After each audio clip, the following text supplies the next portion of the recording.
Ako, taxi driver lang. Alam mo, nung panahon ni Duterte, walang uldap. Tama, oo. Oh. Walang nagubad. Oo. Oo. Ngayon, Nang maayos. kami nung araw, pati anak ko nagreklamo eh. Oo. Ha? Dami pala uldapper dyan sa may labas. Bakit? Kasi panahon ni Duterte, wala eh. Oh? Saan ang lugar mo, pre? Saan yung? Sa Payatas. Sa Payat. Ay, oo nga, Payatas. marami nga dyan. Oo. Marami talaga. Ngayon, Oo. nung dumating si Marcos, alak ng tinapay. Oo.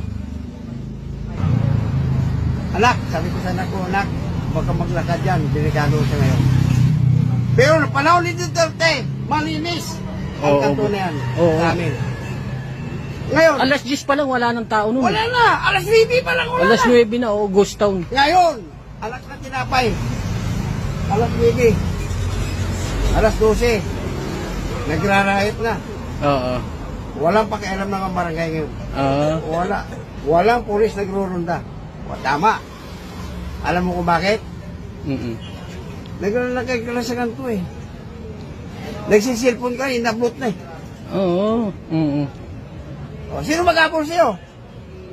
Abulin mo eh kung may baril yun. Patay ka. Patay. Oo.